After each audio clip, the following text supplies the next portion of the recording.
Շախմատը ոչ միայն խաղ է, այլև մտքի վարժանք։ Այս սկզբունքով առաջնորդվելով կառավարությունը որոշում է ընդունել, որ հանրակրթական դպրոցներում, մասնավորապես տարրական դասարաններում նոր ուսումնական տարվանից շախմատը ընդգրկվելու է ուսումնական ծրագրի մեջ որպես առանձին առարկա։ Այդ նպատակը իրագործելու համար գումար չի խնայել։ Արդեն հատկացրել է 177 միլիոն դրամ, որը պետք է ծառայի պետական դպրոցների տարրական դասարաններում շախմատի դասավանդմանը, ինչպես նաև դասագրքերի եւ ուսուցիչների ձեռնարկների տպագրմանը, ուսուցիչների վերապատրաստմանը։ Արդեն հունիսից սկսվելու են մասնագետ կադրերի պատրաստման գործընթացը, սակայն ըստ Տիգրան Պետրոսյանի անվան շախմատի դպրոցի տնօրենի, մեր մարզում նույնպես կան համապատասխան մասնագետներ, որոնք կարող են վերապատրաստել ուսուցիչների, եւ հարկ չէր լինի գնալ հասնել մայրաքաղաք։ Այդ դասընթացներին մասնակցելու են այն անձիկ,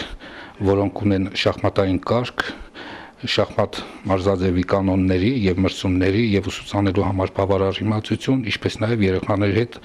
աշխատելու փորձ։ Ցանկալի է, որպեսզի այդ մասնագետները լինեն տարական ուղղագում դասավանդողներ։ Բացի այդ գումարից նախարարությունը տրամադրել է եւս 386,000 դրամ շախմատ խաղալու համար նախատեսված սեղան եւ աթոռ ձեռք բերելու համար։ Մինչ այս որոշման ընդունումը քաղաքի մի քանի դպրոցներում ներդրվել է շախմատը որպես պարտադիր ուսուցման պայման արտադպրոցական խմբակի տեսքով։ Տարական օղակի բոլոր աշակերտները ծանոթանում են շախմատ խաղին, սովորում առաջին քայլերը։ Շախմատը ոչ միայն դա նաև ինչու՞ չէ արվեստ է, շախմատը նաև նպաստում է մեր աշակերտների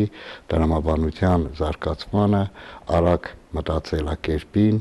Պարտադիր չէ, որ բոլորը շախմատից կարող են դառնալ, այն օգնում է մնացած առարկաների մեջ ավելի լավ տրամաբանելու։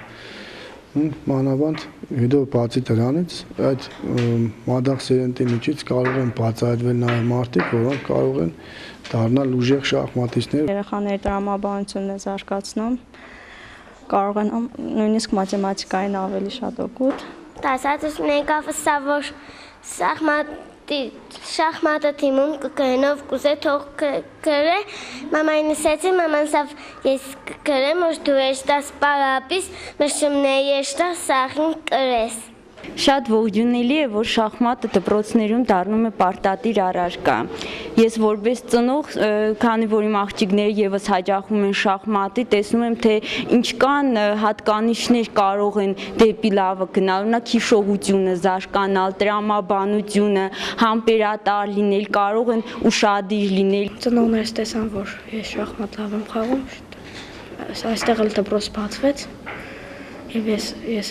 եկա շախմատի եւ ունեմ լավ հաջողություններ։ Շախմատից բացի կրթության եւ գիտության նախարարությունն էլ հավանություն է տվել Հայաստանի եւ Բրազիլիայի կառավարությունների միջև կրթության բնագավառում համագործակցության մասին համաձայնագրի։ Ըստ համաձայնագրի հոդվածներից մեկի կողմերը պարտավորվում են նպաստել իրենց ուսումնական հաստատություններում մյուս կողմի պետության, լեզվի, գրականության, պատմության եւ մշակույթի ուսումնասիրմանը եւ ուսուցմանը։ Ըստ այս պայմանավորվածության հնարավոր է նաեւ պորտուգալերեն լեզվի ուսուցում դպրոցներում։ Այն աշակերտները, որոնք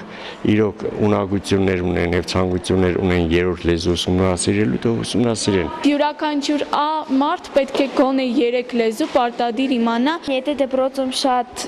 լեզուներ լինեին, այդ ժամանակ կարծում եմ աշակերտները չէին կարողանա յուրացնել։ Շախմատային գիտելիքներ ունենալն ու լեզուների իմացությունը իհարկե կարևոր է երեխայի հետագա ընթացքի համար, սակայն մինչ սրանց անցնելը հարկ է, որ մայրենին դրվի կայուն հիմքի վրա։ Անահիտ Հարությունյան, Խաչատուր Գևորգյան, Ազդարար։